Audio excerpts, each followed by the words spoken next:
Hello, Yakri here with another Dominions 5 video.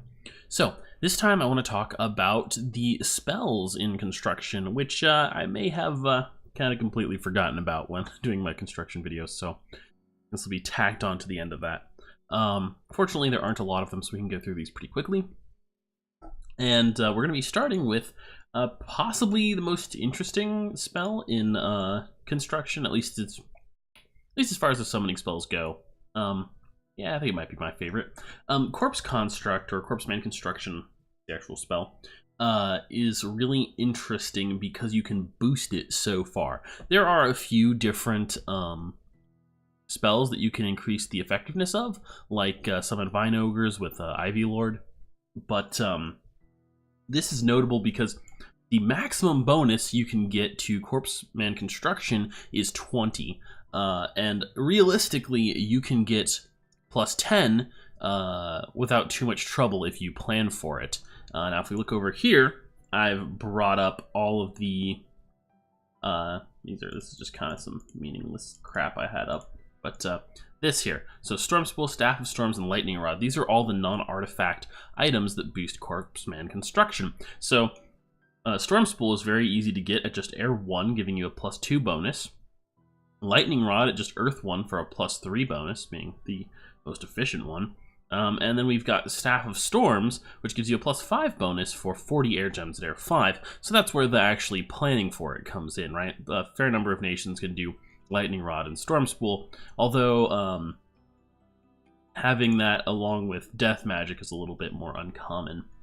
And then Igor Colhelm's Tomb, excuse me, is the one that can give you a plus 10 for 20 total, right? But this is going to be pretty difficult to get since it's a construction 8, right? And at 1 air gem per cast, with these guys having 25 base hit points, these are they don't do much, right? They only have a fist attack. And you can't really make that better, right? It's going to suck no matter what. They don't heal naturally.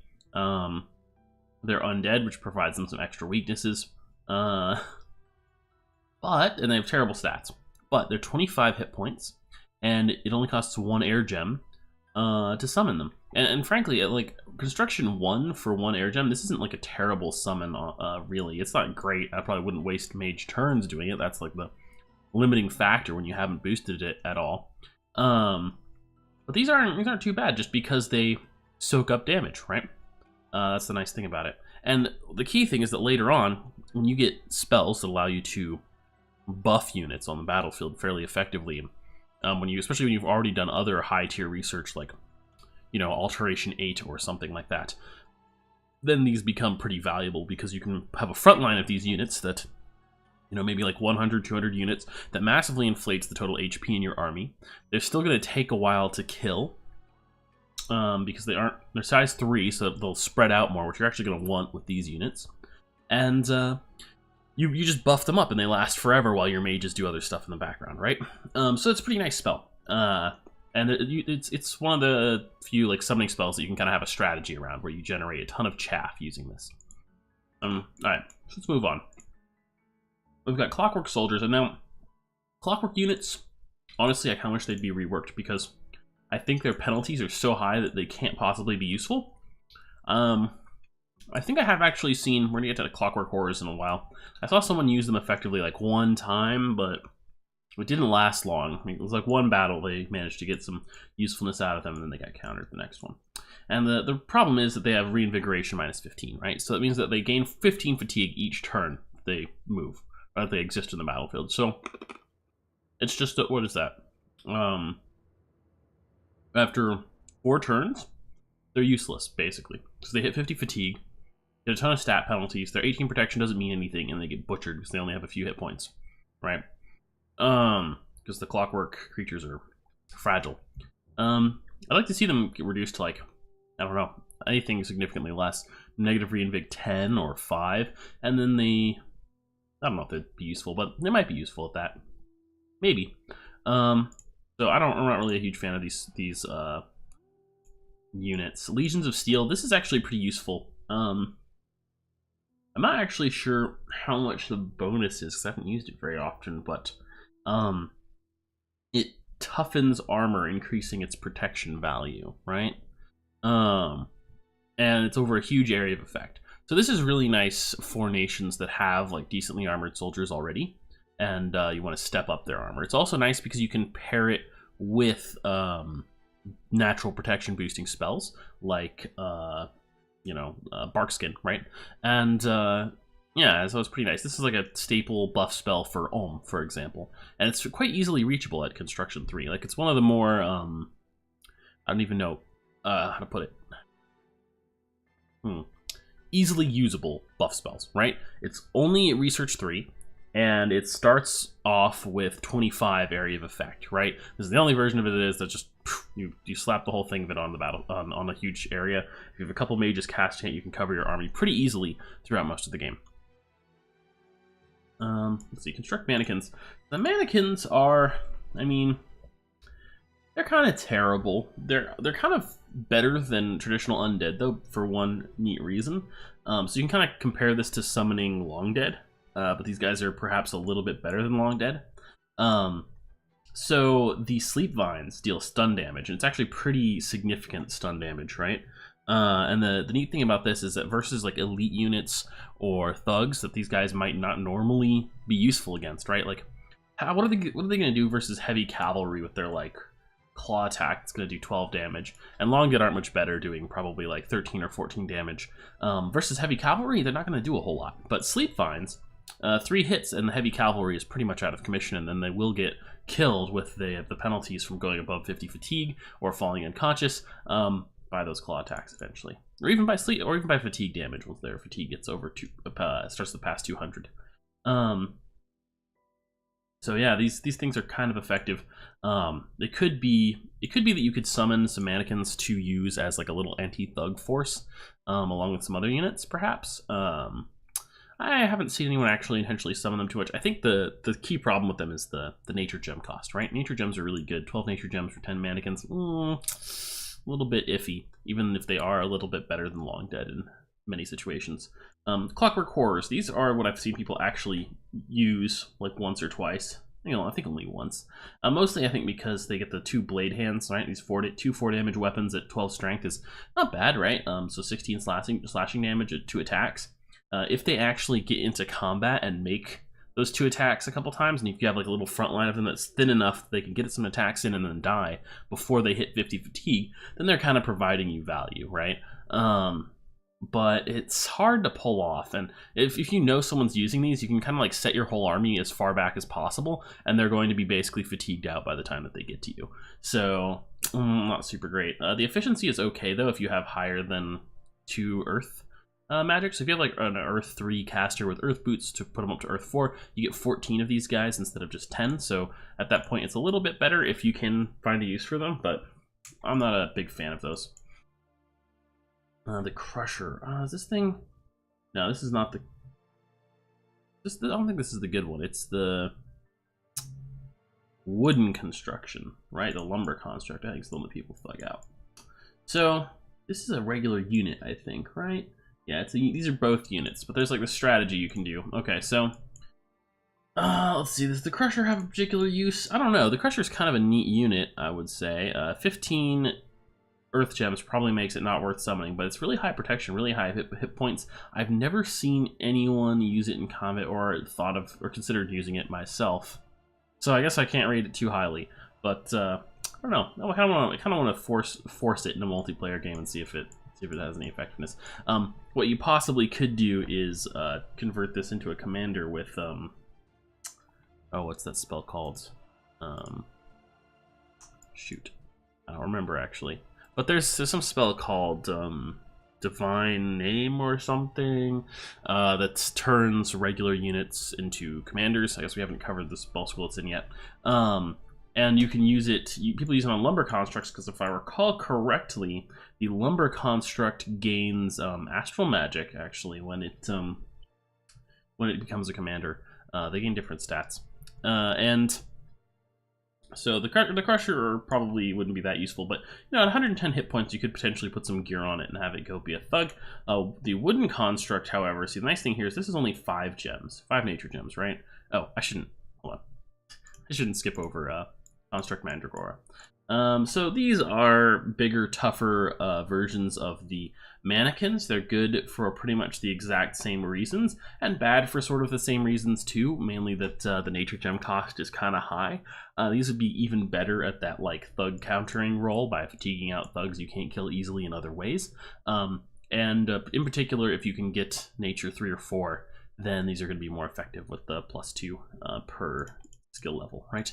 So I would definitely, if I was going to consider this, I would definitely want to hire the Nature 2 Mage to do it with.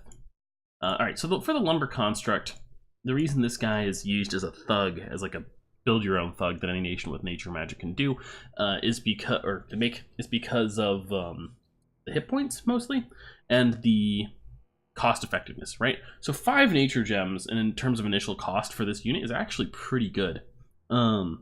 It's almost worth it to use them as a regular unit this way. The protection is a little lacking, which is why it's better to like give them gear, right? But 56 hit points, 12 protection. Okay, it's got like just a punch. Yeah, it's all right for 5 nature gems. Excuse me. And then you could make it into a commander and then give it really good equipment, and at that point, it's basically a giant, right? It's a giant thug. Yeah, I wonder if I'm really. I wish I could check. I don't think there's any easy way for me to check if this has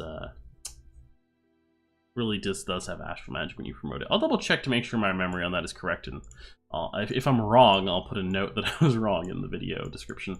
Okay, so mechanical men.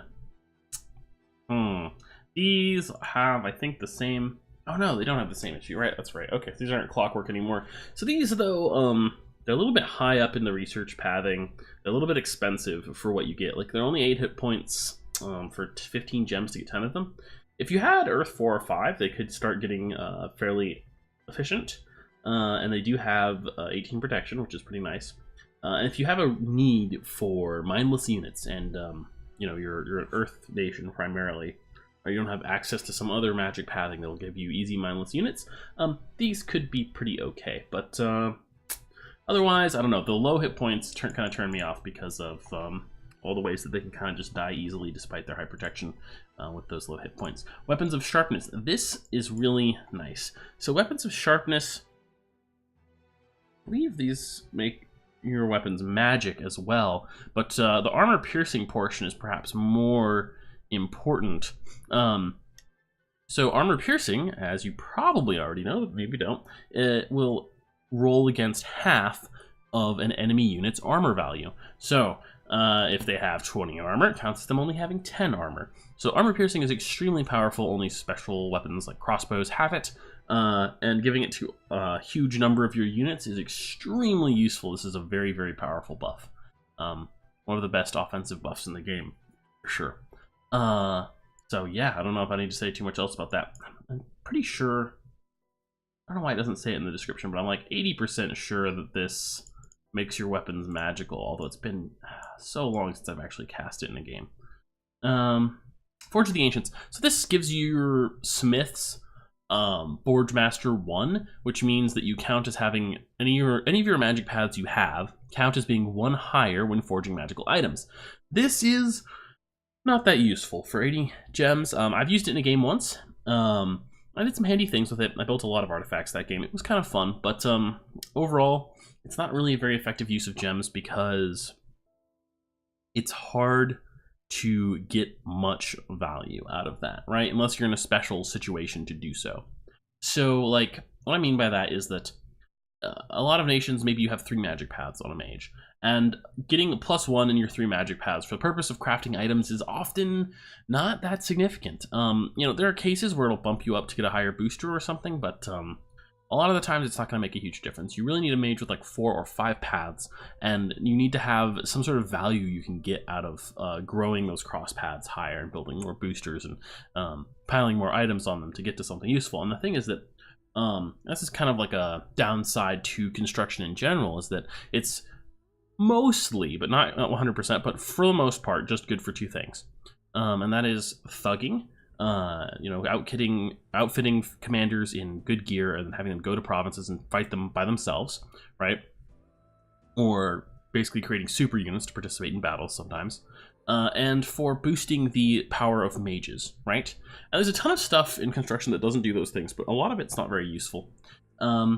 And so Forge of the Ancients, the thing about it is that it often isn't going to let you craft anything too significant. Like maybe you can boost a mage one higher path, but whether or not that's useful at all really depends, right? Like if boosting a mage one higher path lets you cast a big battlefield magic spell that you couldn't have cast otherwise, it's very useful. If it doesn't let you do that, it's not very useful.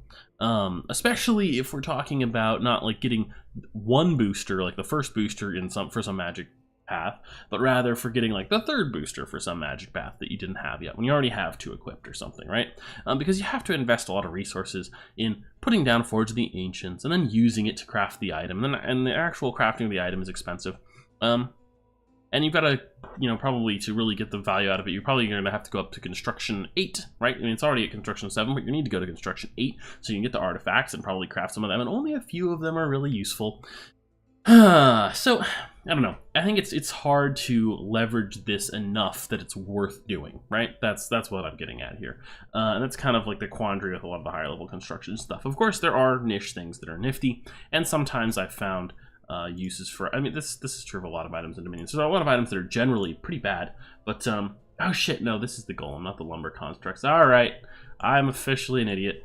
But before I get on to that, let me finish the point I was making, which is that with a lot of things in Dominions, there are tons of things that are generally not useful. However, you may find yourself in an odd situation in which you can utilize them, right? So very few things are totally useless, but a lot of things are not that great, and that's where Forge of the Ancients falls into, along with a lot of other stuff in construction, in my opinion. Okay, so golem construction. So this is, I'm just fucking brain farted earlier. I thought that the lumber constructs were what the golem construct is. The golem is actually a commander to begin with, and this is the one that has magic paths. So I guess the other guy does not.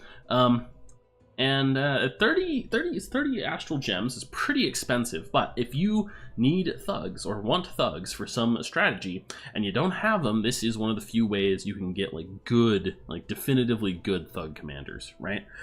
Astral pathing lets you cast spells like Body Ethereal, lets you cast Teleport, and just those 2 things right there actually are well worth it. I believe you can probably also cast like Astral Shield or Arcane Shield, I forget what it's called, but that like has a chance to stun units that try and attack you. So these make a mage with Astral Pathing pretty decent for thugging. It also has morale 50 because it's mindless, which makes it resistant to certain things, which makes it a kind of a neat niche thug, as it's immune to a lot of astral attacks, actually, in particular. And then if you give it, some decent weapons, you need to give it like armor, a helmet, and a weapon, and probably a shield, and then it's good. And this basically makes a pretty expensive but also very good thug. And of course gives you another astral mage if you need that. So yeah, pretty good spell overall. This is one of the better spells in construction, I would say. And then we've got Poison Golem. All right, Poison Golem. So this guy is probably terrible. He's got some neat things though. He's got some neat things. So like, I would have thought he'd have a poison aura, but he doesn't have a poison aura. He has, at least not that's listed in Dom Inspector. Let's see, the land stays in. That's right. He just kills population, I believe, from the land it's in, and has a Banefire shield. So this is another thug option. Probably not actually as good as the regular golem construction because it doesn't have magic paths. However, one thing you could do with this, this is also a construction 9, so not a huge fan of this spell in terms of its overall return, but you could give it stealth. Give it an item that makes it stealthy, and then you sneak into enemy provinces and kill their population over time. That's one handy way to use it.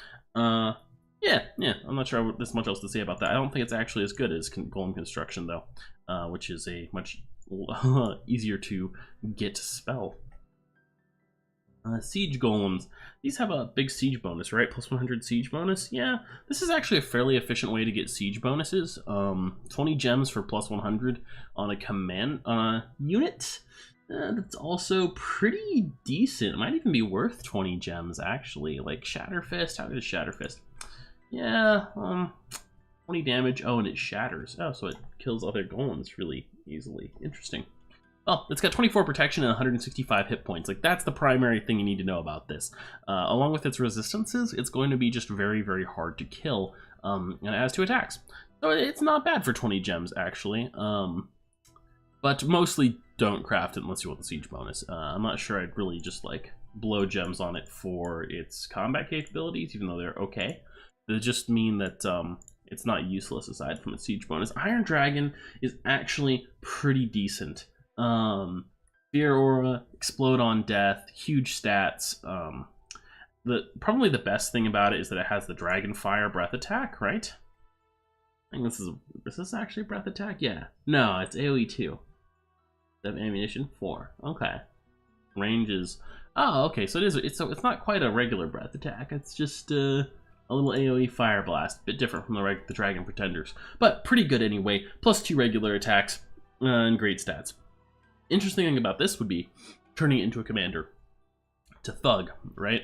Now, you wouldn't thug with this in the normal sense. You'd just turn it into a commander and have it fly around by itself taking provinces, because I don't think it would really need any other stats to do it. Maybe you'd give it 1 misc item, and I'm not sure what my favored thing to slap on there would be. You could give it stealth. I think like there's the Cat's Eye Amulet. You could slap that on there.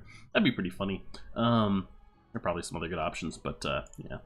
And that could just fly around taking... Wait, does it actually fly? It is iron.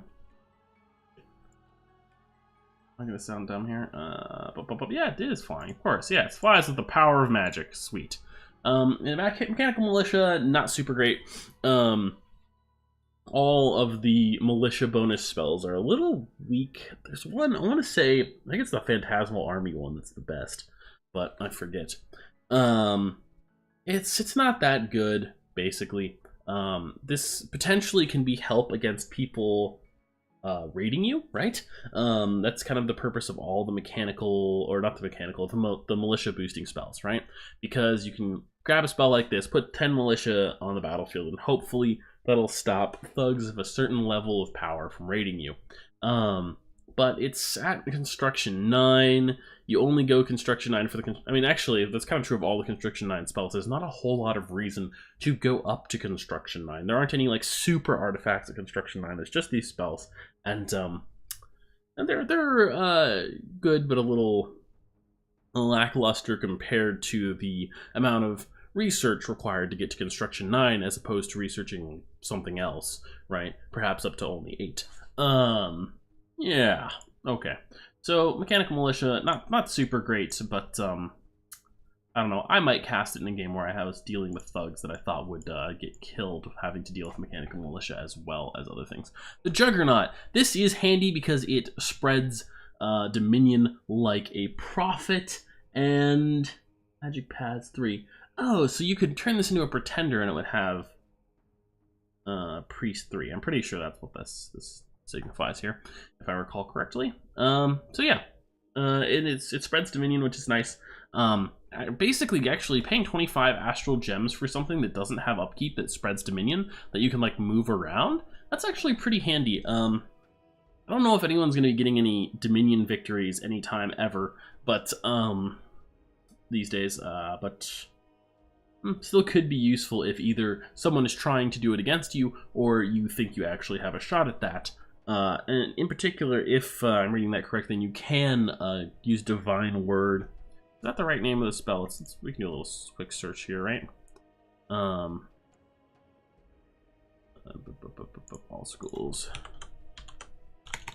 Divine. Is that the name? Divine Name, yeah. Thaumaturgy 7. Yeah, so you can give, and also Gift of Reason is the nature one, right? Gift of Reason. Yeah, so there's 2 ways.